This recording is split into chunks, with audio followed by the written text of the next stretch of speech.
completa de eventos, e os eventos são muito bons, são profundos, e isso tudo é fundamentalmente mérito das pessoas que apresentam.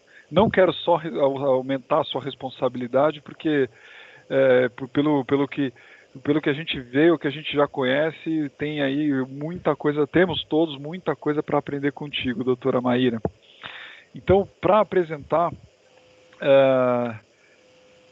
gostaria de dar as boas-vindas à doutora Maíra Martins Crespo Mazitelli, que vai nos brindar hoje com o tema da LGPD e o extrajudicial.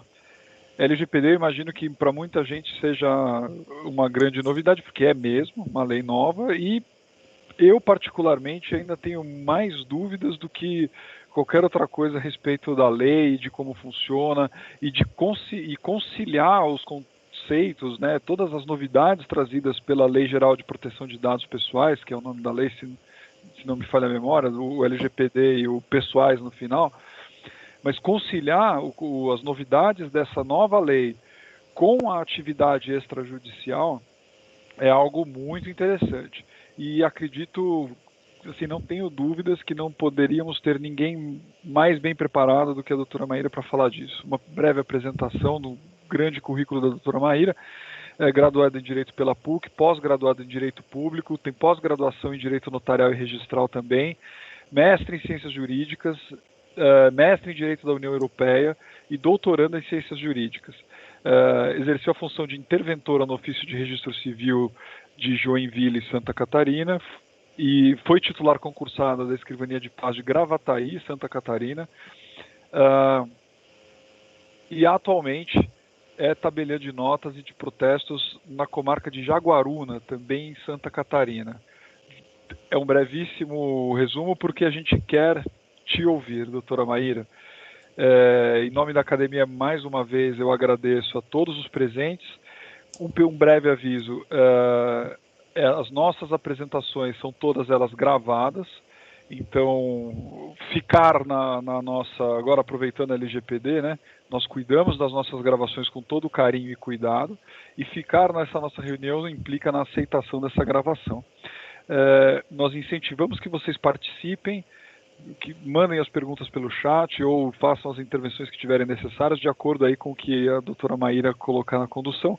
Peço apenas que deixem suas câmeras e seus microfones fechados, que vez ou outra venha um barulho, alguma coisa inesperada aí, para a gente evitar atrapalhar o andamento dos trabalhos. Muito obrigado a todos. Doutora Maíra, de novo, muito obrigado, e a palavra é sua. Agradeço de novo. Dr. Mark, boa noite a todos. Agradeço imensamente o convite, é sempre uma satisfação poder contribuir com os estudos no extrajudicial, todos eles, e me chama muita atenção temas novos, principalmente aqueles que impactam diretamente na atividade notarial e de registro. Então, lá no tabelionato, nós temos o hábito de sempre estudar aquilo que sai de novo e, sobretudo, o que impacta diretamente na nossa atividade diária, e certamente a Lei Geral de Proteção de Dados é uma delas, sem dúvida. Eu procurei estruturar, eu vou levar esse nosso encontro não como uma palestra, eu ainda tenho bastante a aprender, eu acho que é tudo muito novo, nós ainda não temos a normativa do CNJ sobre a questão, então o que eu vou falar, eu vou dar as minhas impressões sobre aquilo que nós já temos e sobre aquilo que nós temos estudado e temos ouvido dos nossos clientes, dos advogados, principalmente, que trabalham em compliance. Eu, particularmente, tenho um irmão mais novo que é especialista no tema e também a gente conversa bastante sobre isso. Então, o que eu vou trazer aqui hoje são essas primeiras impressões dos nossos estudos sobre a LGPD, os reflexos disso no extrajudicial e, sobretudo, levando em conta o provimento bandeirante, que é o provimento 23 de 2020, sobre esse tema. Então, a minha fala eu organizei basicamente em 3 tópicos, que seria o objetivo da lei e a quem ela se aplica, as novidades e as divergências sobre o tema, e aqui eu vou ler algumas manchetes sobre vazamentos de dados, né, que são importantes, e a questão do grupo de estudos no CNJ para a elaboração de propostas voltadas à adequação dos cartórios à LGPD e o provimento do TJ São Paulo, que é o provimento 23 de 2020, que tratou desse tema aí São Paulo como não digo sempre, mas quase sempre aí na vanguarda dessa questão de regulamentação. Então, a questão primordial que seria o tópico 1, o objetivo da lei e a quem ela se aplica.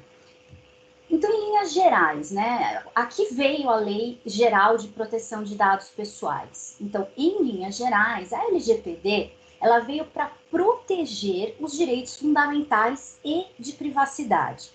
Inclusive, eu vou pegar aqui a lei e vou ler o artigo 2º, eu vou evitar a leitura para não ficar chato, mas eu acho importante, tem 4 artigos, quem achar interessante acompanhar a leitura, porque principalmente o artigo 5º, que tem algumas definições importantes, os conceitos de controlador, operador, encarregado, agentes de tratamento e o próprio conceito de tratamento que é trazido na lei, serão de suma importância para essa nossa abordagem aqui.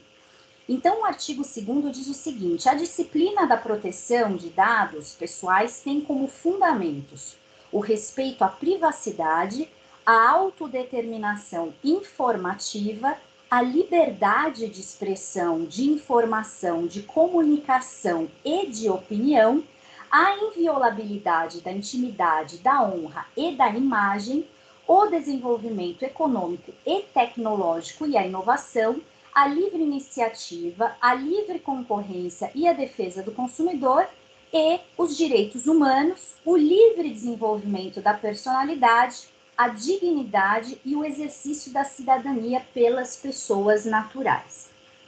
Então, uma primeira consideração. A gente percebe que muitos desses princípios, eles são trazidos não só da própria Constituição Federal, mas também de outras legislações esparsas, como o Código Civil, o próprio CDC, né, sobre essa questão da dignidade, proteção, intimidade, enfim. E a segunda pergunta dessa primeira abordagem. E a quem a LGPD se aplica, né? Basicamente, toda vez que houver tratamento de dados e finalidade econômica, vai se aplicar a LGPD. Mas esse conceito, se eu dissesse só isso, ficaria uma questão um pouco vaga. Então, peço licença de novo, e quem quiser acompanhar, para ler o artigo 3º e o artigo 4º da lei.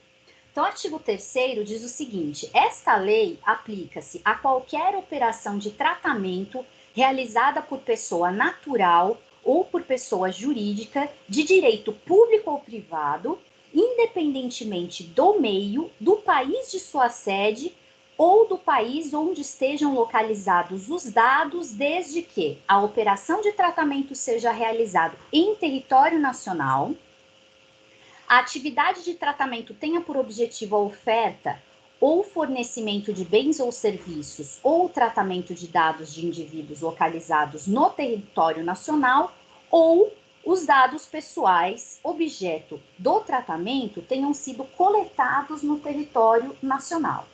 Aí tem lá a definição dos dados coletados no território nacional e excetua-se do disposto no inciso 1 o que tem ali no artigo 4º, que fala que é justamente a questão que eu disse da questão da finalidade econômica, que essa lei não se aplica ao tratamento de dados pessoais realizado por pessoa natural para fins exclusivamente particulares e não econômicos, a questão ali da finalidade econômica, realizado para fins exclusivamente jornalísticos e artísticos ou acadêmicos, aí tem lá a hipótese do artigo 7º e 11, realizado para fins exclusivos de segurança pública, defesa nacional, segurança do Estado ou atividades de investigação e repressão de infrações penais.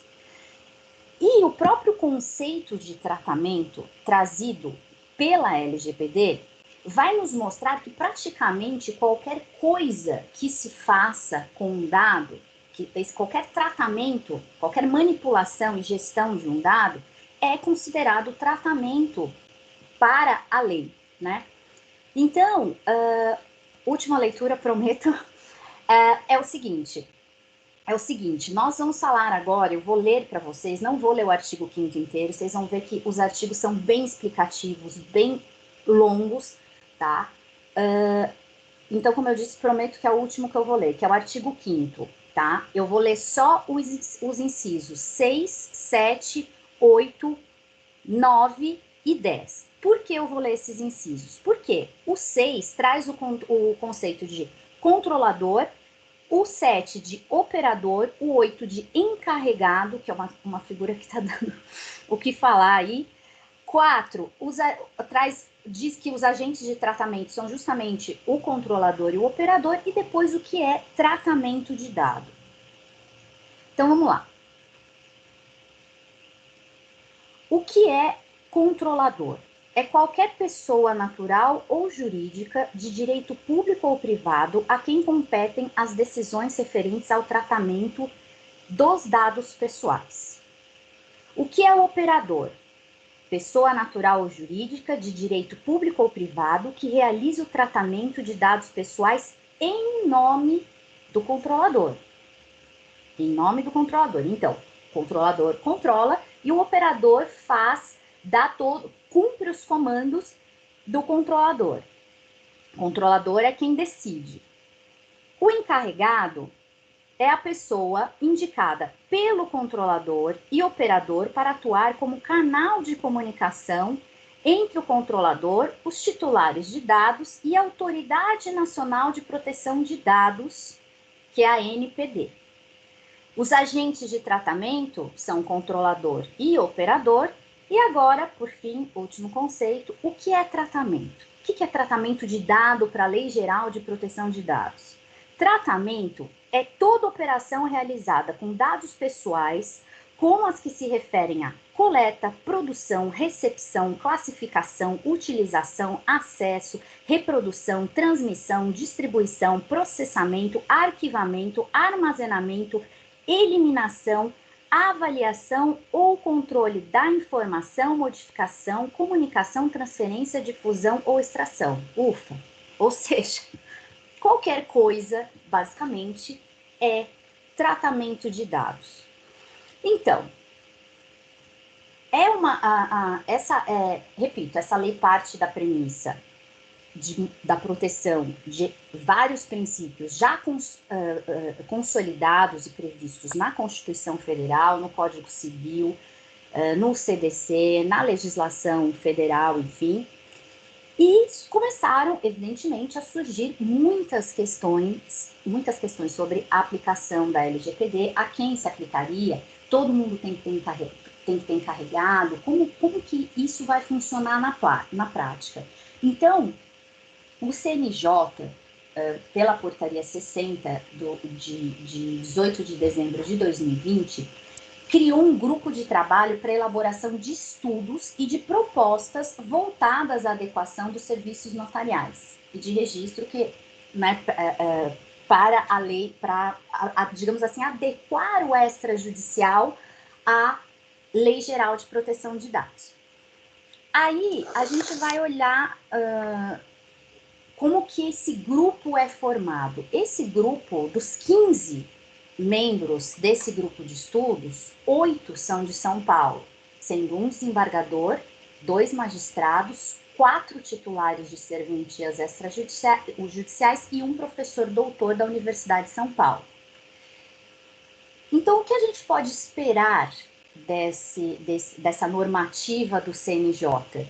A gente pode esperar, evidentemente, ou reformulo, nas minhas impressões, algo muito próximo ao provimento 23 de 2020 do TJ Bandeirante. E aí a gente vai começar a entrar um pouco nessa questão dos conceitos da LGPD, né? Eu penso que a gente precisa partir de uma premissa básica, né? Que como prestadores de serviços públicos, nós do extrajudicial, os agentes delegados, eles precisam se pautar sempre pelo princípio da legalidade.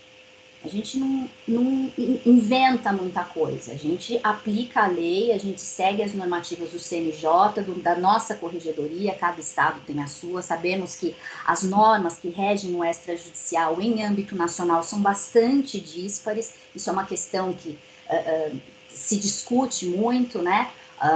Enfim, fala-se de uma normativa única, enfim, mas o TJ São Paulo, antes mesmo de qualquer manifestação do próprio CNJ ou que viesse a manifestação da Agência Nacional de Proteção de Dados, editou esse provimento, que é o provimento 23 de 2020. O que a gente pode dizer? Que algumas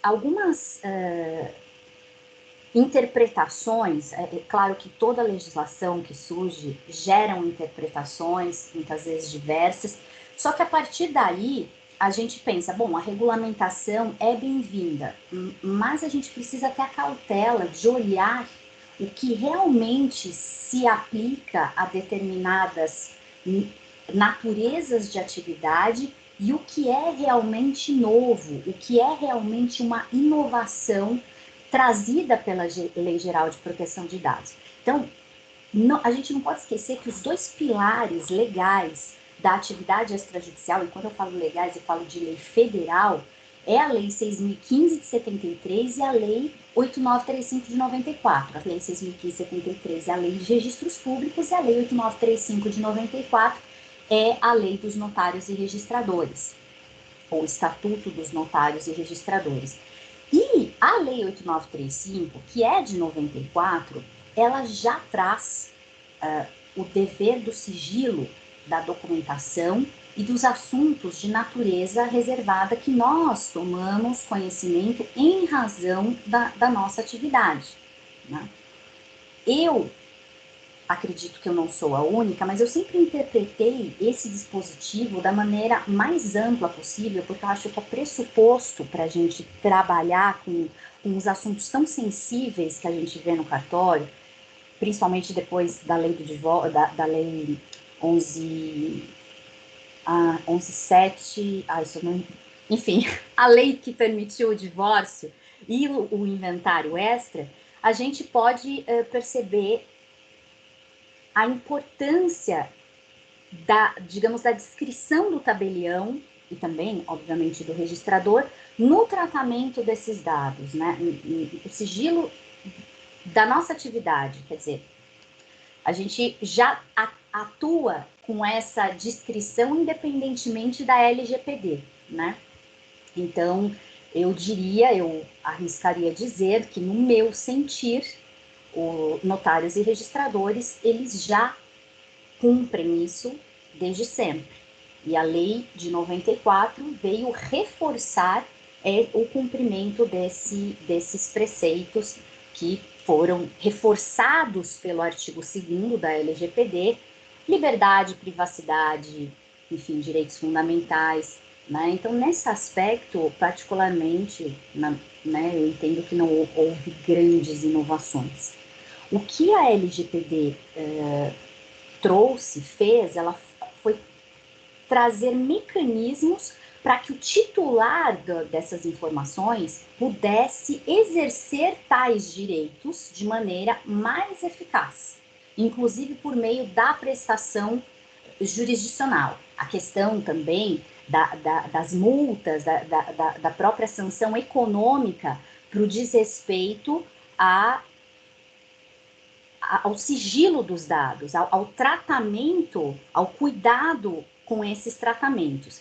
Então, não só os cartórios, mas qualquer empresa faz gestão de dado e já deveria gerir essas informações de forma ética, responsável, cautelosa. Nunca foi dado, antes da LGPD, não era permitido às empresas venderem as informações ou fazerem um verdadeiro escambo de mailing list ou coisa assim. Mas a gente sabe que isso se tornou, de certo modo, uma coisa relativamente comum, né? Afinal, quem nunca recebeu um telefonema, um e-mail, uma mensagem de WhatsApp de uma loja que nunca esteve, nunca comprou? Então, quer dizer, como que essa empresa tem meus dados? Como essa empresa conseguiu os meus dados?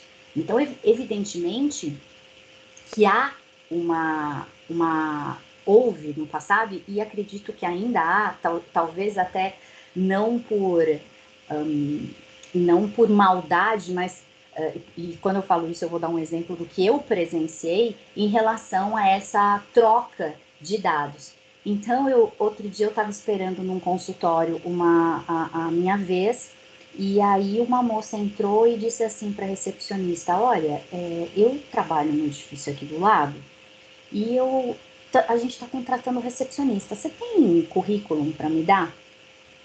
Aí eu virei e falei: moça, eu estava estudando com brincadeira, eu não falei isso. Mas eu fiquei pensando o seguinte: poxa, sem maldade, evidente que não tinha maldade. Eles estavam querendo contratar uma pessoa e foram pedir o currículo para a secretária desse médico, para a recepcionista desse médico que eu estava. Isso é uma coisa normal, mas é vedado pela Lei Geral de Proteção de Dados, porque a partir do momento que a pessoa entrega o currículo dela aquele médico ou aquela empresa, ela está compartilhando os dados com aquela empresa. Aí daqui a pouco o currículo dela, sei lá, girou o mundo, né? A proteção, é importante a gente destacar que a proteção de dados abarca também a questão dos dados analógicos, né? Claro que hoje, num mundo tão digital, quer dizer, tudo a gente tem feito, inclusive essa nossa reunião é permitida virtualmente, justamente essa grande transmissão de dados, essa virtualização de dados. Quer dizer, a gente lá no tabelionato não aceita mais currículo impresso, justamente por essa questão de ser mais difícil a gestão de dados em papel, dados analógicos. Então, vamos lembrar que a gente está num mundo cada vez mais virtual, mas a proteção desses dados, a proteção trazida pela LGPD, ela é uma proteção para todo o sistema, digamos assim, para todos os dados, né?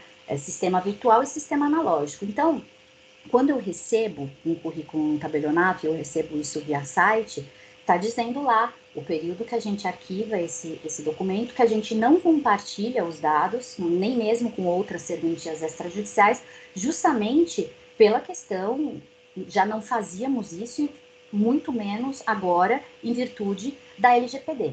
Então, essa é uma questão importante. Ter em mente que a LGPD, claro, foca muito na questão dos dados virtuais, mas ela se aplica também à questão da proteção dos dados analógicos, como é um currículo. Então, quer dizer, eu presenciei ali, sem nenhuma maldade, evidentemente, uma violação à Lei Geral de Proteção de Dados. Quer dizer, uma recepcionista de um médico entregando para a recepcionista do outro médico, ou enfim, sei lá, recepcionista de onde ela era.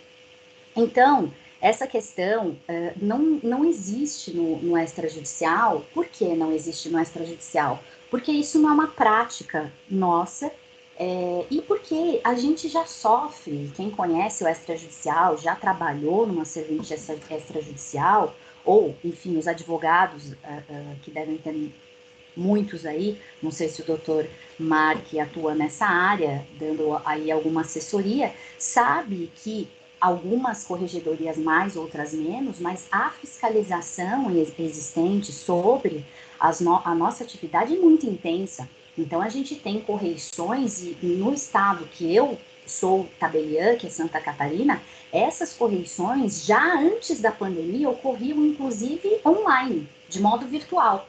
Então, o que a gente percebe é que a Lei Geral de Proteção de Dados, para nós do extrajudicial, ela não trouxe grandes inovações. O que nós percebemos é que tudo aquilo que a lei trouxe era aquilo que nós já fazíamos em virtude de exercermos, por previsão constitucional, artigo 236, por delegação, exercemos um serviço público em caráter privado. Então, eu, como tabeliã, eu trato esses dados conforme prevê as leis federais, as normas aplicáveis à minha atividade do CNJ e também as normas editadas pela Corregedoria Geral da Justiça de Santa Catarina. Então, eu estou dando um tratamento nesse dado para cumprir uma obrigação legal em virtude da minha atividade como tabeliã. Agora, eu disse que na segunda parte eu ia falar sobre a questão dos dados, né, questão do vazamento de dados. Eu desconheço alguma notícia que fale sobre vazamento de dados de serventias extrajudiciais. Justamente por essa fiscalização intensa que nós temos. Teve o provimento 74, agora também não é tão recente, não, já faz um tempo, mas que alguns cartórios não conseguiram cumprir ainda, justamente porque existe aquela ilusão de todo cartório é milionário. Isso eu vou falar um pouquinho mais lá na frente. Mas tem cartórios, e eu posso dar o meu exemplo aqui, a minha primeira serventia éramos eu e mais 2 colaboradoras. Então, tem serventias que já se mantêm com alguma dificuldade. Então, como colocar tantas, né, atribuições ali, né, para serem cumpridas? Então, a gente já, em relação ao sigilo da informação, à ética, ao tratamento dos dados, isso, a Lei Geral de Proteção de Dados, repito, não inovou para o extrajudicial. Nós já vínhamos cumprindo isso em decorrência da previsão constitucional, concurso público, que outorgam um serviço público para ser prestado em caráter privado por nós, tabeliães e registradores. E esse vazamento de dados, eles partem de onde? Normalmente eles partem, e aqui tem algumas notícias, dos birôs de crédito e de algumas outras empresas que muitas vezes tratam de dados sensíveis, principalmente em relação às redes sociais. Quem tiver interesse, depois eu posso passar para o Dr. Mark. Eu selecionei aqui 4 manchetes que falam de maneira assim bastante clara e resumida. A manchete da notícia já fala como que esses dados são manipulados, são geridos e o quanto eles valem na Deep Web. Então, assim, a primeira manchete é: hacker põe base de dados de 8 milhões de brasileiros à venda por R$ 1.720. Ele cobrou esse valor em bitcoins, né, que não são rastreáveis, enfim. Ele pediu esse valor de R$ 1.720 pelos dados de 8 milhões de brasileiros.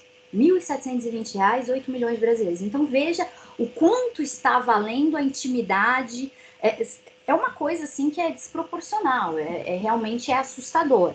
A segunda manchete é: mega vazamentos de dados expõem informações de 223 milhões de números de CPF, dezenas de arquivos foram disponibilizados publicamente e colocados à venda por criminosos.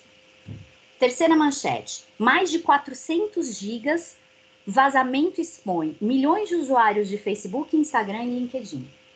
E a última: fotos e salários também foram expostos no maior vazamento de dados do país. Então, o vazamento de dados, a Lei Geral de Proteção de Dados, veio trazer mecanismos para coibir essas práticas nefastas à privacidade, ao direito à intimidade das pessoas e à própria dignidade. Se eu tenho uma foto num perfil privado meu, que eu tenho somente pessoas conhecidas. E muitas vezes as configurações dessas redes sociais permitem até que seja ainda mais restrita a exposição de certas informações e de certas fotos. De repente, eu vejo isso tudo, né? Eu vejo não porque eu não vi, mas eu quero dizer, sabendo que os meus dados podem estar no meio desses, tem que haver uma sanção. Antigamente, não existia uma previsão, claro, era possível processar, fazer uma causa, um processo judicial em relação a isso? Sim, mas já fica mais difícil, né? Já é uma legislação, aplica, não aplica, qual lei? Enfim, agora a gente tem, para essas situações, eu acredito que foi bastante inovadora, bastante interessante a publicação da Lei Geral de Proteção de Dados. Para o extrajudicial, no meu sentir, penso que não trouxe grandes inovações, né? Agora, vamos falar um pouco em relação ao provimento 23 e em relação a em que conceito do artigo 5º da LGPD que o provimento 23 do TJ de São Paulo, da Corregedoria Geral da Justiça do TJ Bandeirante, encaixou os titulares de serventias extrajudiciais. Então, antes da gente falar um pouquinho disso, eu gostaria de dizer que é de suma importância para a gente ter, digamos, uma visão clara, até inclusive para que as pessoas que estão assistindo possam entender o raciocínio que eu fiz e que lá, na hora dos debates, enfim, que a gente for sentir a opinião, o próprio Dr. Mark disse que tem aí algumas questões a serem levantadas, que nós possamos entender se existem furos, né, no meu raciocínio ou se realmente a gente tem aí uma consideração construtiva, renovada à vênia, né, em relação a esse provimento que eu penso que enquadrou os titulares de serventias extrajudiciais numa categoria que não é propriamente o que corresponde na prática. Então, de acordo com o artigo 7º da lei, o tratamento de dados pessoais, ele somente pode e é realizado nos cartórios para o cumprimento de obrigação legal ou regulatória determinada pelo controlador.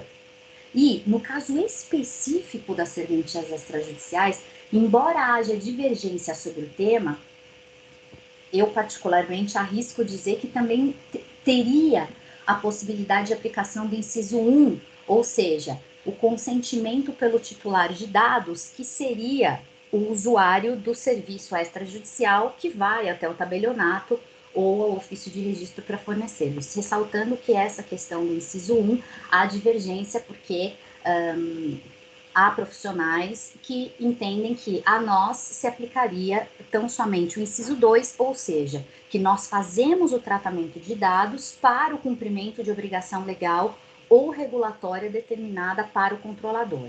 E o segundo ponto é entender e definir em qual inciso do artigo 5º que se enquadram os responsáveis pelas serventias extrajudiciais. O Código de Normas de São Paulo foi alterado por esse provimento 23 de 2020 para fazer constar que algumas inovações em relação à LGPD, em relação à proteção dos dados.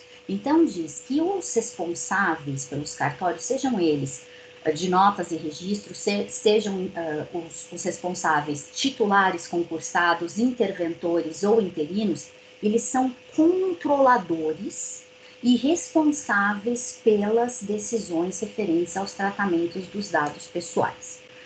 Então, eu, respeitosamente, data máxima vênia, discordo do TJ São Paulo e, como tabeliã, não consigo me ver na posição de controladora. Eu vou dar um exemplo aqui do TJ Santa Catarina, porque eu posso falar com muito mais propriedade, porque eu sou tabeliã em Santa Catarina, estou exercendo atividade extrajudicial em Santa Catarina há mais de 10 anos, na verdade há mais de 11, né? 11. Então, o que aconteceu? Quando o TJ implementou o selo digital, antes disso, Logo que eu cheguei, era início de 2010, veio uma normativa dizendo que nós precisaríamos adquirir equipamentos para tirar fotografia dos nossos clientes, biometria, e uma série de outros elementos, outros dados, teríamos que coletar esses dados para fazer a prestação do nosso serviço. Ok. Então, vejam, eu não tenho autonomia para dizer, TJ, eu não vou tirar a foto do meu cliente porque eu entendo que só a biometria é o suficiente, ou vice-versa. Não, existe uma normativa que diz como eu coleto esse dado, o que eu faço com esse dado. Alguns anos depois, e aí realmente eu sou um pouco ruim de números, e aí eu não vou arriscar o ano, mas alguns poucos anos depois, talvez 2, 3, enfim, não vou falar, veio o selo digital. E aí o selo digital, que foi um avanço, as pessoas conseguem consultar a autenticidade do ato online, maravilha. Nós precisamos ter um servidor, enfim, uma estrutura, um parque tecnológico no tabelionato que permita enviar de 30 em 30 minutos ao web service do TJ Santa Catarina todos os dados, números de selo, onde eles foram apostos e todas as informações previstas no provimento que tratou do selo digital no TJ de Santa Catarina. Então, vejam só, eu não consigo me ver na posição de controladora, porque eu faço a gestão dessa informação, desde a coleta, a foto, a biometria e tal, para exercer, sim, a minha função, e mando isso na periodicidade exigida pelo TJ, no modo exigido pelo TJ, tudo conforme o TJ. Aí alguém pode dizer, não, mas você pode escolher a empresa de software que te presta serviços. Eu arrisco dizer que isso não me transformaria numa controladora, inclusive porque essa empresa precisa estar homologada pela corregedoria para cumprir os requisitos do selo digital. Outra questão, eu sou sempre operadora? Não, eu não sou sempre operadora. Eu vou dar um exemplo bastante interessante que certamente acontece não só no cartório, mas em qualquer empresa. Quando eu contrato um colaborador, esse colaborador me dá todos os dados dele e eu remeto para o meu contador. Eu não faço isso pessoalmente no tabelionato e acredito que a maioria dos notários e registradores também não o façam. Então, esses dados chegam a mim, esses dados são remetidos para a contabilidade para que possa gerar guias de INSS, FGTS, enfim, folha de pagamento, etc. Então, nesse caso, eu me vejo sim como controladora e vejo o meu contador como operador, tanto que nós fizemos aí um aditivo contratual dizendo que esses dados dos meus colaboradores não podem ser compartilhados e não devem ser manipulados, senão para os fins previstos na legislação trabalhista e previdenciária, né? Então, alguns ajustes contratuais precisam ser feitos na medida em que, em alguns casos, somos controladores, como é o caso em relação às informações dos nossos colaboradores, em outros casos nós somos operadores, como é o meu sentir em relação à gestão dos dados de todas as pessoas que praticam atos extrajudiciais nas serventias, enfim, extrajudiciais. A questão, chegamos ao ponto que é interessante, é a questão do encarregado. Então, a gente viu que o encarregado, de acordo com a LGPD, é aquela pessoa responsável pela ponte entre o operador, entre a ANP, a Agência Nacional de Proteção de Dados, e o próprio titular de dados.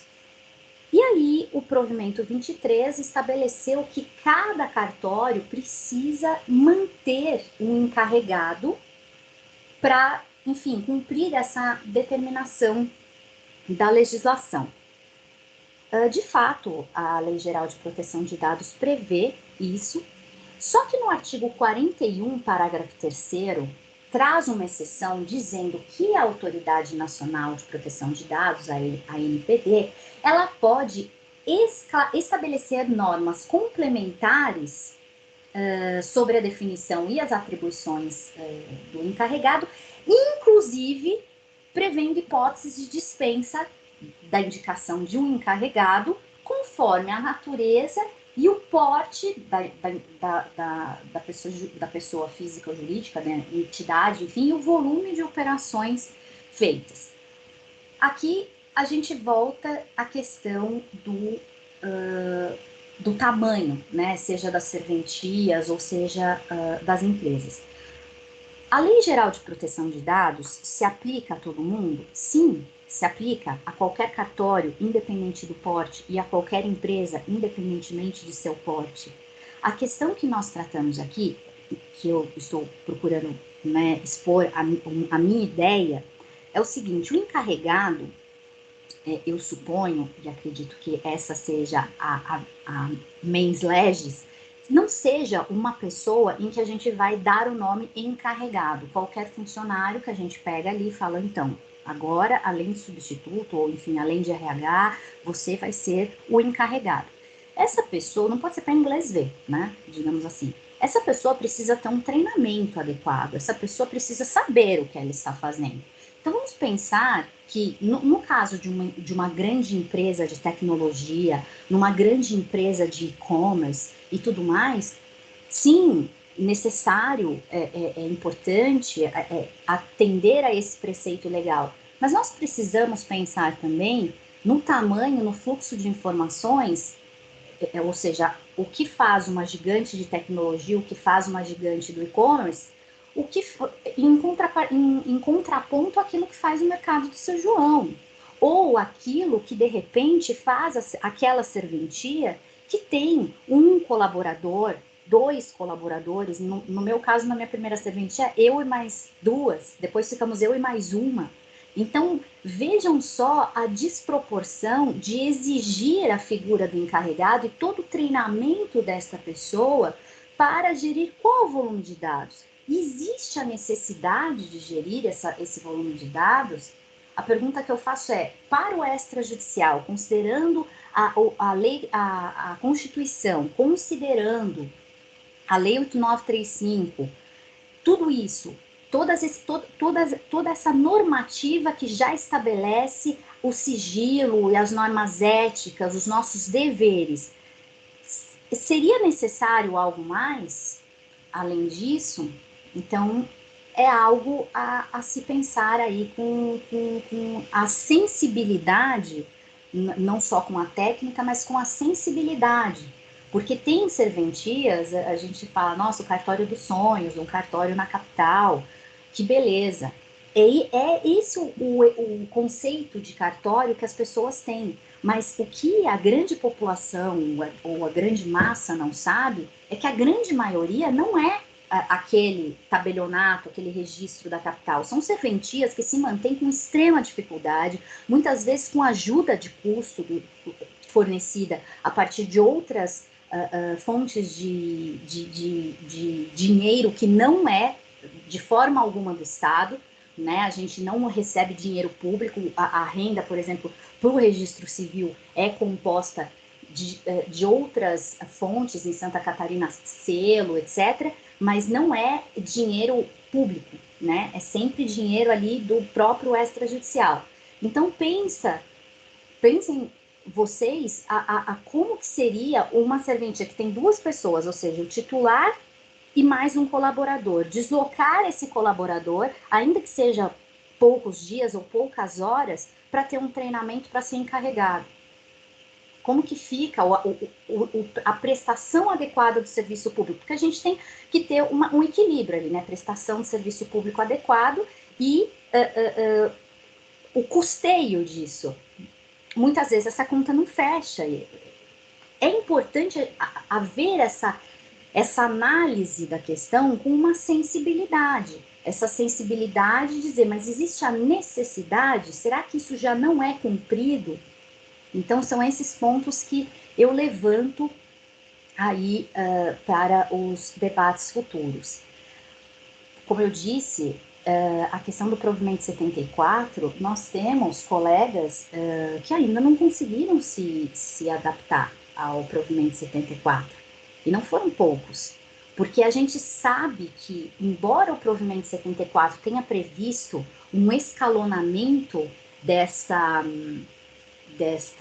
do cumprimento, digamos, daquelas exigências, como a questão do servidor, do backup e tudo mais, como eu disse, tem serventias que se mantêm com extrema dificuldade. E aí vem a questão do encarregado, quais serão as exigências adicionais em relação a isso e qual a efetiva necessidade dessa indicação do encarregado. Aí alguém pode dizer, não, mas Ismael, enquanto não vem a manifestação da NPD, a lei está valendo e tem que ter um encarregado. Eu concordo, mas a gente vai fazer algo para depois desfazer, ainda mais considerando a realidade do grande percentual de cartórios. Imagina no sertão nordestino, às vezes não pega nem internet direito lá. Quantos cartórios no Brasil não tem nem luz? Exato! Eu fui aprovada no Espírito Santo, não vou dar o nome da cidade, né, até para, enfim, não causar nenhum constrangimento. Quando eu comecei no extrajudicial, foi meio que por um acaso, porque saiu a emenda 45 que não me permitia prestar magistratura e Ministério Público. Eu queria o Ministério Público, mas eu não tinha o tempo, então eu fui estudar, uma pessoa próxima, enfim, falou, presta esse concurso, não precisa dos 3 anos e tal, e eu me achei, não me vejo fazendo outra coisa hoje. E eu fui aprovada no Espírito Santo, e dentro da classificação que eu peguei naquele concurso, eu fui visitar algumas cidades. Eu cheguei na cidade, o cartório estava fechado, eu fui na farmácia, que era ao lado do cartório, me disseram que faltava água na cidade há mais de 2 dias, não tinha água. Então, pensem só a questão da internet, a questão. Então, precisa haver essa análise de uma maneira global e tirar um pouco o foco só dos cartórios de capitais, porque essa é a grande ideia. E aí, sem contar também, eu até publico vários vídeos e várias informações, porque eu fico chocada com um tanto de vídeos, com informações inverídicas, totalmente equivocadas, publicadas muitas vezes em perfis de grandes jornalistas, enfim, influencers, né? Tá na moda isso. E eu fico chocada, e eu gravo, mas claro que o meu canal, né, não tem o tanto de seguidores necessário para expandir essa informação. Mas essa coisa de falar que cartório passa de pai para filho, que o cartório só existe no Brasil, então a gente fala, meu Deus, vamos estudar um pouquinho mais antes de falar aquilo que, né, não se domina, né? Então, para encerrar, que eu acho que já estou aí na minha deadline praticamente, eu quero fazer algumas ponderações que eu acho importantes. E aí eu posso falar com conhecimento de causa, porque eu fui titular, como o Dr. Mark disse, da Escrivania de Paz de Gravatal. Lá em Gravatal existe uma especialidade que se chama, que eu saiba só existe em Santa Catarina, que se chama Escrivania de Paz. A Escrivania de Paz nada mais é do que um cartório de competência notarial com registral civil. Então, eles têm, todas as escrivanias em Santa Catarina têm competência plena, não é como em São Paulo, que os registros civis têm algumas competências do Notas, né? Não, lá a competência é plena, a competência plena do Notas junto com a competência plena do registro civil. E normalmente são serventias em cidades com uma densidade demográfica muito pequena, são cidades, enfim, com um fluxo pequeno de um movimento pequeno mesmo no cartório na própria cidade. Eu fui titular neste cartório e eu fui titular também, sou titular num cartório hoje médio, que é o Tabelionato de Notas e Protesto de Jaguaruna, mas eu também fui interventora no maior registro civil, títulos, documentos e pessoas jurídicas de Santa Catarina, que é em Joinville. Acho que muita gente não sabe, mas a maior cidade de Santa Catarina não é Florianópolis, é Joinville, no extremo norte do estado de Santa Catarina.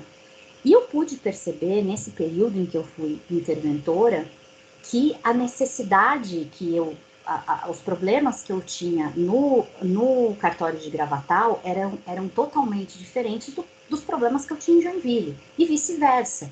Então, a amplitude desse diálogo, antes de qualquer normativa, é importante. É importante ouvir aquele colega que está lá, como o Dr. Mark bem disse, no cartório que não tem luz.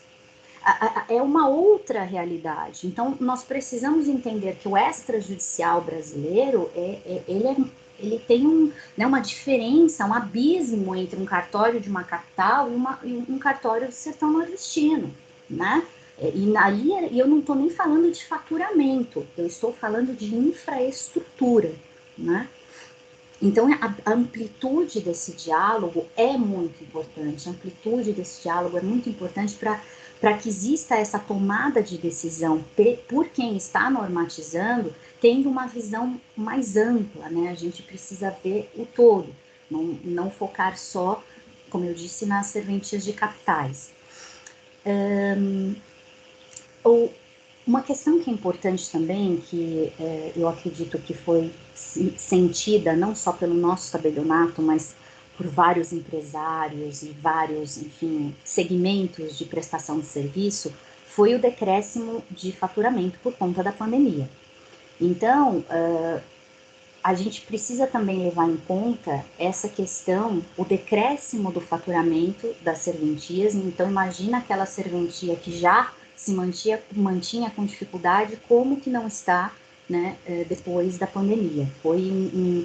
Eu acredito que não tenha sido um caso isolado, houve sim gente que ganhou mais com a pandemia, houve, mas a grande verdade é que o desemprego está muito grande, as pessoas estão, né, digamos, as transações imobiliárias reduziram de maneira significativa, o protesto também, que deveria, na verdade, estar um pouco mais aquecido, também por conta, às vezes, até da legislação, teve a MP que proibiu, né, o protesto, enfim, a gente já teve esse decréscimo sensível, então é preciso ver com cuidado o binômio necessidade e possibilidade, considerando tudo aquilo que eu falei sobre a Lei 8935, aquilo que nós já cumprimos no âmbito do extrajudicial e aquilo que se tornou a realidade das serventias extrajudiciais, principalmente as de médio e pequeno porte, depois da pandemia. O decréscimo de faturamento foi realmente bastante expressivo.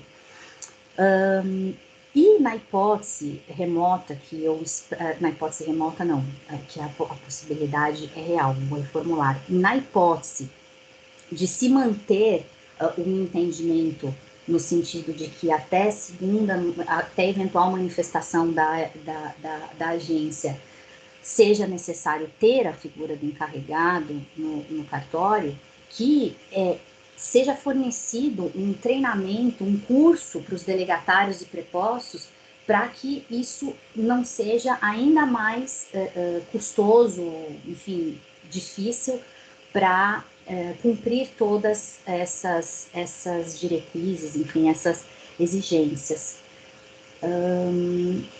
Enfim, acredito que essa eram as considerações, né, sobre o tema.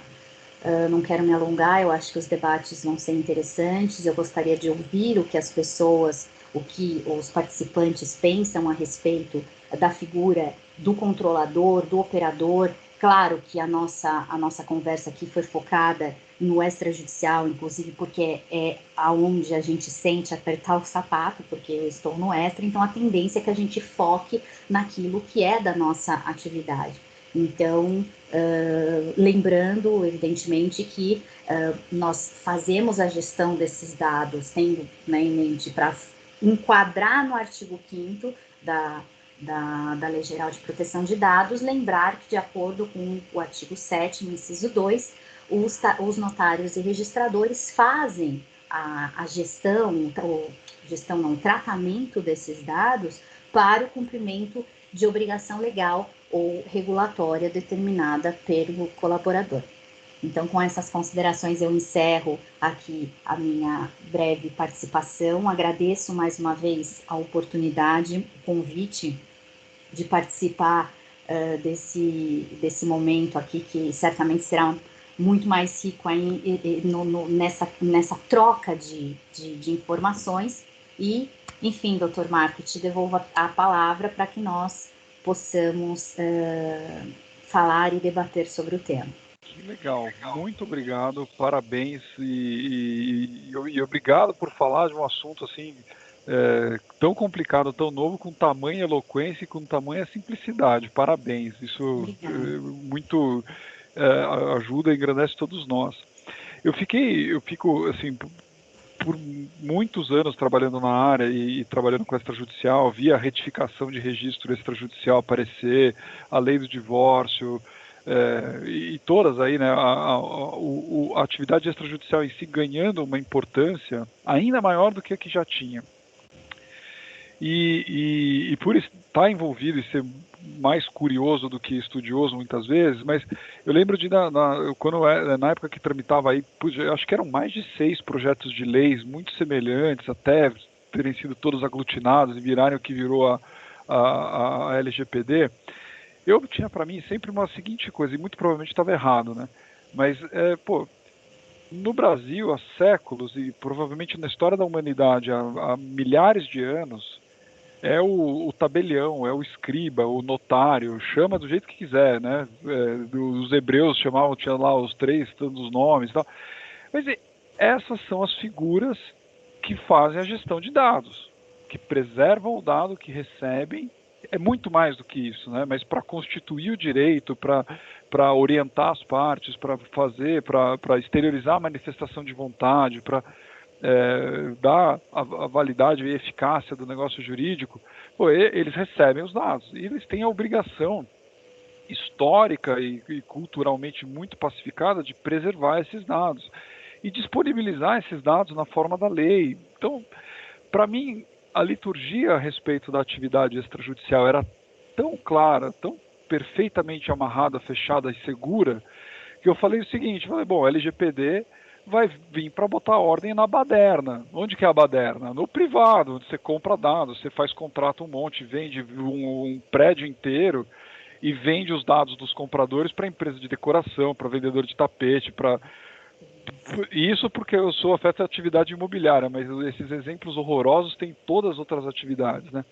Então, e aí para mim, até certo ponto, foi surpreendente não ter sido feito qualquer ressalva, não só pela questão de estarmos num ambiente controlado e muito especializado, onde as pessoas que são os delegatários dessa atividade tem muita, além de toda a responsabilidade, tem todo o conhecimento, né, de tudo que está por trás da delegação, mas pelo fato de, isso você chamou a minha atenção várias vezes, pelo fato de ter tantas diferenças, ou seja, tabelionatos entre capitais de diferentes estados têm diferenças abismais. Assim, agora, se você vai para Itacoatiara, no Amazonas, que você consegue chegar só de barco em determinada época do ano, e eu já fui para lá, é outra coisa, sabe? Você mesmo pega o livro, você mesmo, você quer uma certidão, você tira uma foto com o celular, mas dá-se um jeito, né? Mas não, ou seja, não tem recurso, a pessoa lá não vai continuar fazendo o trabalho. Então, como é que, assim, e a atividade notarial, para nós, e acho que a maioria dos presentes hoje aqui, e a academia em si tem notários, tabeliões, registradores, advogados, tem juízes e tudo mais. Mas acho que para todos nós, a atividade que vocês exercem é fundamental, extremamente importante. E eu gosto de todas as iniciativas que vêm para ajudar essa atividade, transformá-la de forma mais fácil, mais segura, tira da mão do juiz aqueles assuntos que você entende, que o juiz muitas vezes não entende, e eu tenho amigos juízes que a gente brinca que quando tem algo, eles ligam para perguntar o que é matrícula, mas é só, obviamente, uma brincadeira, mas aquela história da desjudicialização e tudo mais, mas aí vem essas e me parece que atrapalha. Essa minha visão está certa? Ou seja, veio essa lei para a atividade extrajudicial, ela não teve mesmo alguma grande contribuição? Ou ela de alguma forma foi importante e vocês aproveitam isso de alguma forma? Como você vê isso, doutora Maíra? Doutor Mark, Eu, particularmente, acho que já, né, deixei a minha posição, de certo modo, clara, que claro que a gente acaba medindo, eu não posso responder por toda a classe, né? Não Claro. posso responder por toda a classe, isso é uma posição minha. Então, do que eu pratico no meu dia a dia, desde o primeiro dia que eu coloquei o pé num cartório como titular, o que eu pratico é tudo o que está na Lei 8935. Por quê? Porque aquilo é a minha Bíblia. Então, a minha viga mestra ali é a legalidade. Eu tenho, assim, o princípio da legalidade é algo que está, assim, né? Fica ali sempre. E a gente sabe que a gente tem as outras normativas que vêm da própria corregedoria, do CNJ e tal. Mas eu realmente sinto dessa forma, na prática do meu dia a dia, que aquilo que é previsto na LGPD, como o próprio doutor falou, a nossa atividade é muito amarrada, ela é fiscalizada, ela é correcionada, quer dizer, está tudo amarrado no sentido assim de tá tudo certinho, né? Enfim, então o que eu tenho, o meu sentir é que a gente já cumpre todas as disposições da LGPD. A gente cumpre porque a gente já cumpria e pelo reforço que veio lá em 94 com os deveres previstos na lei dos notários e registradores, a lei 8.935 de 94, que também é a nossa Bíblia. De um lado, a lei 8.935 de 94, do outro, a lei de registros públicos. São digamos, os nossos livros de cabeceira. Então, tudo aquilo, todos aqueles princípios, então quer dizer, eu pratico um ato, está lá no artigo 1º da Lei de Registros Públicos, para garantir publicidade, autenticidade, segurança e eficácia dos atos. Eu tenho isso sempre, tudo aquilo que está previsto na legislação que regula a minha atividade, eu cumpro de maneira absoluta. Aquilo tem que ser cumprido. E o sigilo dos dados, esse tratamento responsável que nós temos, já é disciplinado por essa legislação.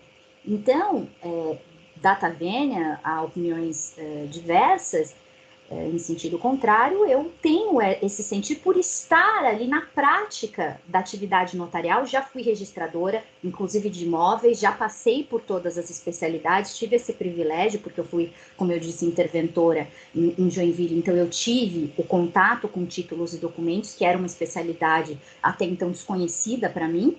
Então, eu posso dizer que nós cumprimos isso, nós cumprimos esses preceitos da LGPD.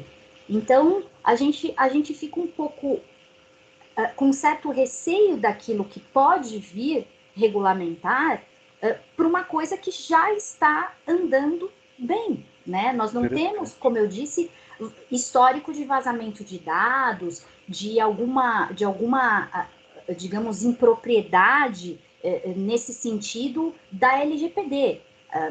Então, Não, pelo contrário, vocês têm o controle de para quem o dado é expedido, porque no momento que eu peço uma certidão, eu preciso justificar, eu preciso me apresentar, o princípio da rogação, eu preciso justificar porque eu quero aquela informação, porque eu quero aquela certidão. Na verdade, justificar, não, eu não posso exigir a justificativa, a não ser que tenha um dado sigiloso Sensível, chamado dado sensível. É, O, uma, mas realmente, mas independentemente disso, doutor, de precisar da certidão, de justificar ou não, nós, pelo menos eu posso dizer com bastante propriedade em Santa Catarina, que é o estado que eu atuo. Eu tenho o histórico de tudo que eu faço lá, de quem entrou, de quem saiu, os índices, enfim, eu tenho tudo mapeado lá. Então eu posso dizer que para onde foi aquele selo, o selo tal, ele foi numa autenticação, ele foi num reconhecimento de firma, ele foi numa certidão. Então, assim, um controle muito forte e até muito disso por conta das determinações do próprio TJ, né, doutor? Então... O que a gente tem aqui, e é importante ressaltar, que aqui, quando a gente faz os nossos eventos, nas nossas reuniões ordinárias e tudo que a gente faz, é com toda a liberdade de uma academia. Aqui a gente fala, não tem medo de falar bobagem, não tem medo de discordar, não tem medo de pensar. E, eventualmente, quando a gente defende uma posição ou defende outra, sou eu que estou defendendo, não é a academia. Quando a gente fala de uma coisa, a gente está tentando pensar diferente, sabe? É a mesma coisa que ver, por exemplo, tudo aquilo que um tabelião poderia fazer e não faz porque a lei não anda, sabe? Tem aí projeto de lei de adjudicação extrajudicial, tem vários projetos de lei que são muito interessantes. E aí, a gente sempre vê, eu particularmente noto muitas vezes, para não dizer todas, numa iniciativa sempre modesta das leis, do projeto de lei, ou seja, é um projeto de lei, observadas as normas constitucionais, etc., você pode fazer basicamente tudo, inovar, etc. E eu queria saber a sua opinião, no que você acha que a lei, que a LGPD foi modesta, foi fraca, mas assim, da atividade extrajudicial, o que ela poderia ter inovado, o que ela poderia ter facilitado o seu trabalho na serventia? Aí eu vou passar a palavra depois, prometo, para o nosso amigo Wagner Fornari, que também quer falar, estou com a mão levantada aí, peço desculpas por ter me alongado muito aqui, Wagner. Mas, por favor, aí, né? Eu concordo com o doutor, e aí sem medo enfim, de me manifestar. Eu acredito que hoje o país, o Brasil é o país do litígio, né? Tudo vira processo, tudo vira briga. Então a gente tem um judiciário que está assoberbado. A gente tem um judiciário que, em relação àquilo que é litigioso, o judiciário está assoberbado. Nós temos o judiciário que, em matéria, que envolve direito de criança, de adolescente, a questão criminal, né, enfim, direito penal. Tudo isso não pode vir para o extrajudicial porque a gente não representa o Estado juiz. Isso tem que ficar lá no judiciário. Mas aquilo em que não há conflito de interesse, aquilo em que as partes estão de acordo, eu realmente não entendo por que isso não vem para o extrajudicial. Porque isso, a exemplo da lei que permitiu o inventário, a partilha, o divórcio no extrajudicial facilitou sobremaneira um processo que demorava muitas vezes, sei lá, quantos anos, a gente resolve em 2 dias. Aí depende do fluxo do tabelionato, sei lá, 30, 10, 15, enfim. A gente resolve em 2 dias. Se a documentação ali está certa, a gente faz muito rapidamente. Então, por que não dar esse voto de confiança no extrajudicial para permitir que o extrajudicial trabalhe em parceria para desafogar o judicial? Aquilo que não precisa ir para o judiciário, que não precisa da manifestação do Estado juiz, pode vir para o extrajudicial, só que não vem justamente por ausência de previsão legal. E como eu disse, é princípio da legalidade, pisca sempre ali, princípio da legalidade. Eu não posso fazer algo, né, que não tenha previsão legal. Uma coisa que cresceu muito, e eu fico bastante feliz em relação a isso, é o movimento em relação às atas notariais. Então, as atas notariais, para produção de prova, inclusive, eu lembro que teve um vídeo que a gente postou lá sobre ata notarial, que o pessoal falou, oh, nossa, mas eu nem sabia que isso existia. E assim, ó, não é que eu não sabia uma pessoa, assim, sei lá, o dentista, o médico, às vezes advogados. Poxa, que fantástico esse instrumento de produção de prova. Então, tem muitos atos que são verdadeiros desconhecidos dos profissionais de direito,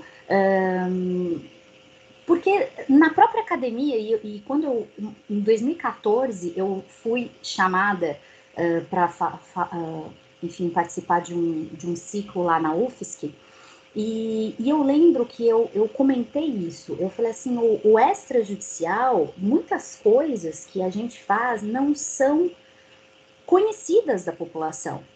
Então, muitas vezes a professora que me convidou, ela falou assim, olha, eu acho que devia ter uma cadeira de direito notarial e registral, porque a gente sai da faculdade sem saber lhorfas. Eu fiz PUC, nós tínhamos aulas aos sábados, acho que era no 5º ano, nós tínhamos aulas, inclusive, aos sábados. Poxa, eu acho que eu ouvi falar de lei de registros públicos num sábado de manhã durante 10 minutos. E olha que a PUC é uma baita universidade, né? Então a gente fica pensando, poxa, ninguém usa, o pessoal não é cobrado quase em exame da ordem. A gente, agora que a gente tem visto de uns anos para cá o crescimento da advocacia na área imobiliária, como o doutor atua, enfim, digamos assim, os advogados que se preparam para atuar no extra. Porque até então o extra era um ilustre desconhecido. E não existe, uma pessoa não é cidadão sem passar pelo extra. Nasceu, é no registro civil que vai fazer o registro. Casou, é no registro civil que vai fazer o casamento. Não quer casar, mas quer fazer união estável, é no notas que faz. Comprou um imóvel, quer dizer, tudo que a pessoa faz ao longo da vida dela, não tem como ela não passar por um cartório. O registro civil traz cidadania para as pessoas.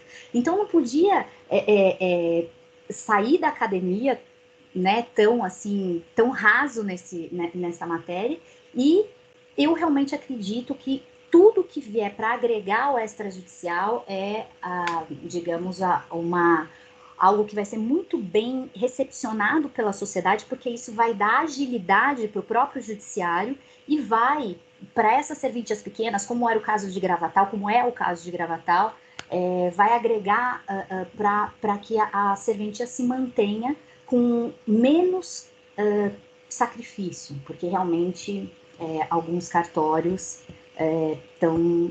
Né? E não era o caso de Gravatal, né? Gravatal até que... Mas eu vejo, assim, alguns colegas que, olha, é complicado, é puxado. Interessante. Aliás, eu peço desculpas, porque quando eu falei, tenho quase certeza que eu cometi o engano e falei Gravataí, não Gravatal. Falou. Então, me desculpe, porque agora que eu percebi. Tudo bem. Dr. Wagner, tá por aí. Vamos lá, meu amigo, por favor, você tem a palavra. Tá por aí, Wagner? Tá, boa noite, estou te ouvindo. Tá bom. Muito boa noite, Dr. Mark, doutora Maíra, parabéns pela perfeita explanação, né? Acendeu em mim aqui uma pequena pulguinha atrás da orelha, porque na hora que você estava falando da questão da coleta de dados, né, que geralmente vocês fazem, mas por determinação dos tribunais, né? Então aí acaba criando mais uma delegação, né? O controlador delegado agora, porque seria a questão, ao meu ver ali, né, na questão das suas aplicações e pelo pouco que eu entendo ali da separação das 3 pessoas, né? O controlador, ele vai dizer o que deve colher ou não, a informação, tudo, tratar os dados. Quando a doutora explanou falando que, mas eu colho os dados, mas os dados que eu colho são aqueles que pelo tribunal exigido. Eu poderia fazer a minimização, né? A gente tem na GDPR tem o princípio da minimização, quer dizer, o menor dado possível para aquela finalidade, né? E pelo que vem do tribunal, não, eles querem maximizar, eles querem todos os dados possíveis para poder identificar aquela pessoa, né? Então isso realmente fica um ponto bem delicado, né? E vendo assim a questão de como colocar como operador ou controlador, ainda ao meu ver, né, apesar de todo ser delegado, tudo na parte da legalidade, continuam os cartórios extrajudiciais como controladores, né, porque eu entendo que o operador vai ser aquela empresa ou aquela pessoa que vai armazenar um pouco dos dados, mas assim, eles vão fazer a seleção dos dados para o cartório, né? Então, assim, uma empresa que tenha o banco de dados, então, ou uma nuvem, uma empresa que eu contrato para fazer a nuvem onde eu vou armazenar todos os dados. Então, eles, ao meu ver, eles são os operadores, né?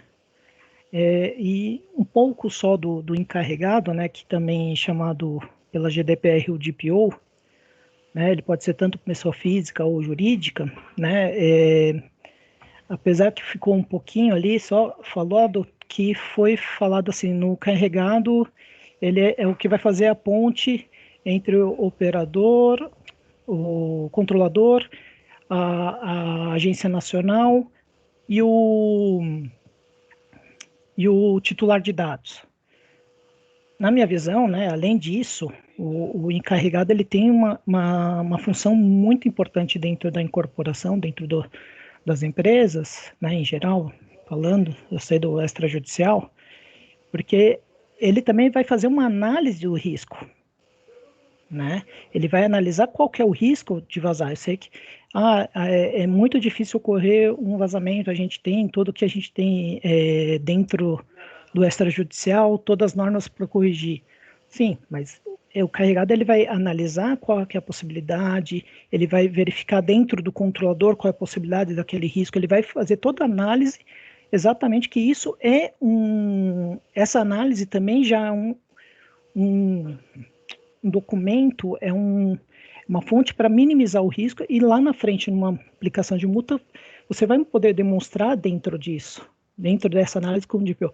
Então, o encarregado ele tem uma função muito ampla dentro da empresa, porque ele vai sempre estar analisando todos os procedimentos dos dados que estão entrando, dos dados que são coletados, ele vai poder orientar até mesmo, né, num caso, o judiciário ele tem que analisar nesse ponto para ver a questão de quais dados necessários para aquela função, né, para assim a gente conseguir aplicar a minimização de dados, né, para determinada finalidade. Então, na questão de coleta da biometria, da retina, da foto, né, da leitura facial.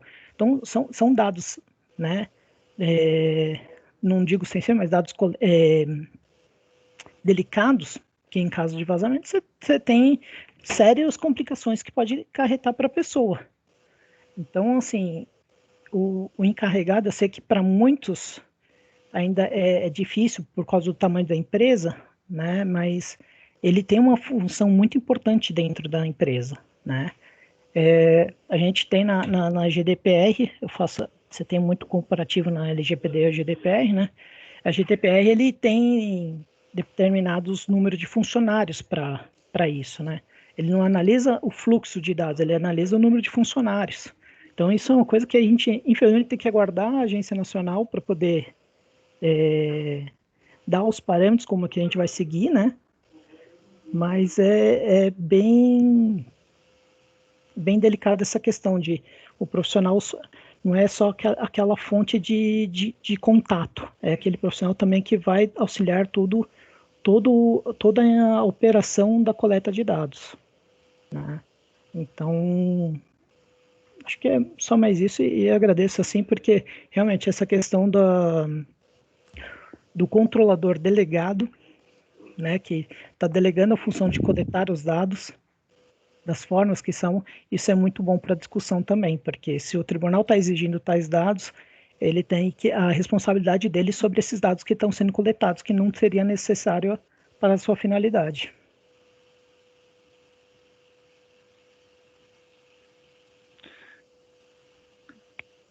Doutora Maíra quer falar? Sim, na verdade, é Dr. Wagner, né? Isso. Tá. Dr. Wagner, de fato, o senhor tem razão. O encarregado é a pessoa responsável por revisar os processos envolvendo o tratamento de dados. Então, justamente por isso, tem que ser uma pessoa capacitada, uma pessoa que tenha o treinamento adequado, conhecimento e saiba o que realmente é atribuição do encarregado, porque se nós tivermos a figura do encarregado para inglês ver, como eu disse popularmente, então a gente perde a razão disso. E na minha modesta opinião, quando o artigo 41, parágrafo 3º da LGPD facultou, ou digamos assim, delegou à própria agência a possibilidade de dar a possibilidade de dizer quais naturezas de atividade, ou, enfim, pelo fluxo das informações estariam dispensadas de ter o encarregado, eu penso que é justamente por isso. né? Porque em algumas situações o encarregado realmente se torna inviável, eu diria até economicamente, não só tecnicamente, porque existe a capacidade técnica que ele precisa ter para o desempenho da função dele, para fazer essa ponte, para revisar todos esses processos, e ele também tem que ter digamos assim, o titular da serventia, no caso, que nós estamos falando, tem que ter a disponibilidade financeira, tem que ter viabilidade financeira para qualificar ou um seu colaborador para exercer essa função, ou contratar uma empresa para fazer isso, né? Então, nós temos aí justamente, estou de acordo com o doutor, né? E justamente por isso que, no meu sentir, é uma opinião minha, existe essa previsão de dispensa no parágrafo 3º do artigo 41. Em relação a nós sermos controladores, doutor Wagner, eu respeitosamente divirjo da posição do doutor, porque eu entendo que, na qualidade de longa-manos do Estado, eu simplesmente coleto esses dados para exercer a função, e eu poderia ver no macro da atividade extrajudicial, eu vejo o Estado como o beneficiário da informação, né? Então, nesse contexto, eu repito, e respeitosamente divergindo, que eu não me vejo na qualidade de controladora, né? Eu coleto essas informações e faço o tratamento desses dados de acordo com aquilo que me determina a legislação em vigor, o CNJ e as normas da corregedoria a mim aplicáveis. Então, eu me vejo como operadora em relação aos dados dos usuários do serviço público. De outra parte, eu me vejo como controladora em relação, por exemplo, aos dados dos meus colaboradores. Porque a partir do momento em que eu envio isso para o contador, para que sejam geradas todas as guias para recolhimentos previdenciários, enfim, INSS, FGTS e tal, sim, eu sou a beneficiária dessa informação na medida em que o controlador vai ser isso, o controlador, eu no caso, vou ter do meu operador, que é o meu contador, essas informações para que eu possa efetuar o pagamento das guias, o pagamento dos meus colaboradores e assim por diante. Interessante. Doutor Francisco Hilário, está com a mão levantada aí? Por favor, meu amigo. Olá, meu amigo. Está me escutando? Eu estou fora aqui. Agora, se puder falar um pouquinho mais alto, doutor, o som está bem ruim. Está bem ruim, vamos ver aqui se melhorou. Melhorou? Melhorou. Doutora, parabéns pela exposição. Tá? Eu tenho uma questão que me preocupa muito nas notas, né? É o seguinte, como a doutora bem colocou, nós somos os receptores dos dados, né? E nem todos os dados que nós recepcionamos são os dados que constam no título que nós produzimos.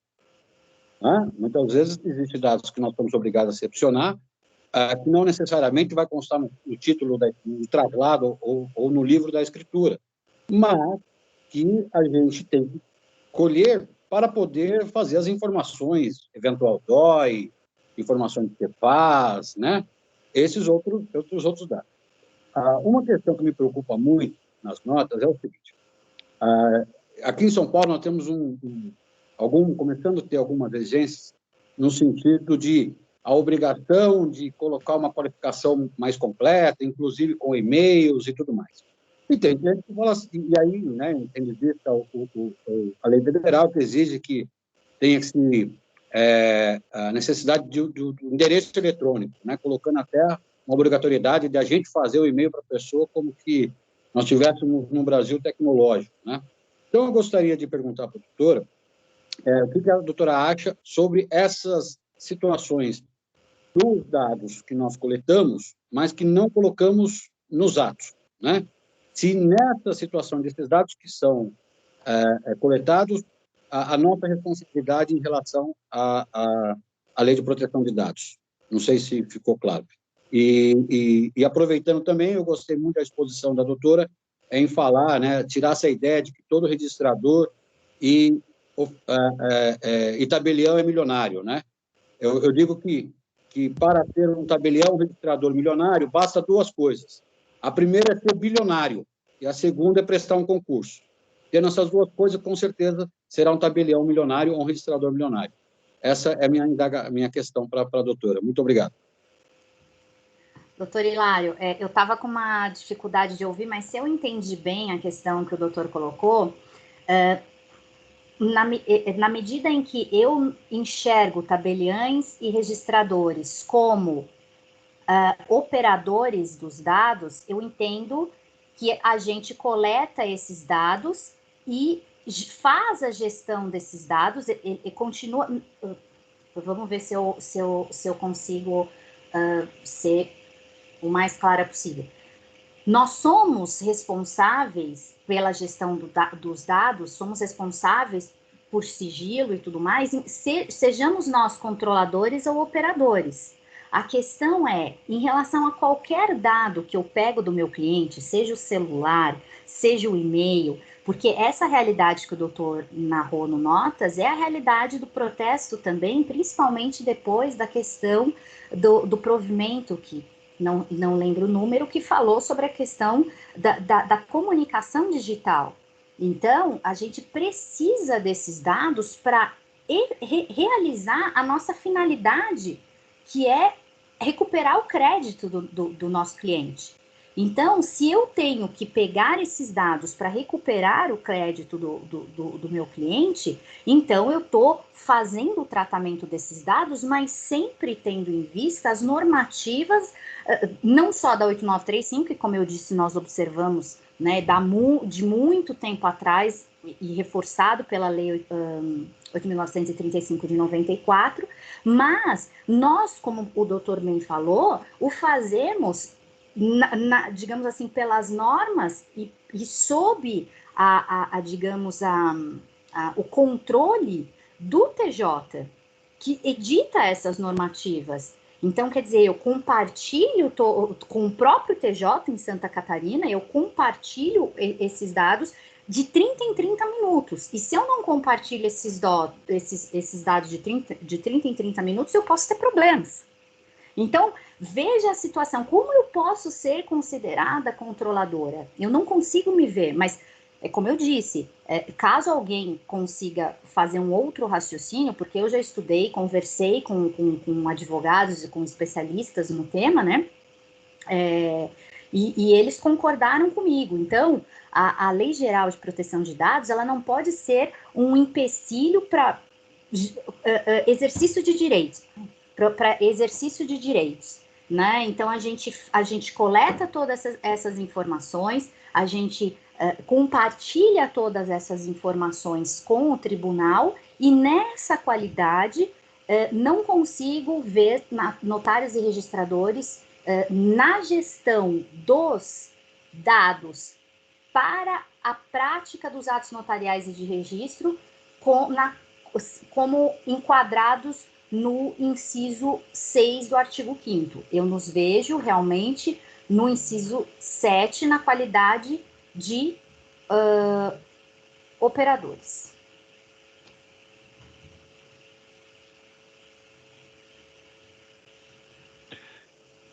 É isso. Vocês dois são os grandes especialistas do assunto e os grandes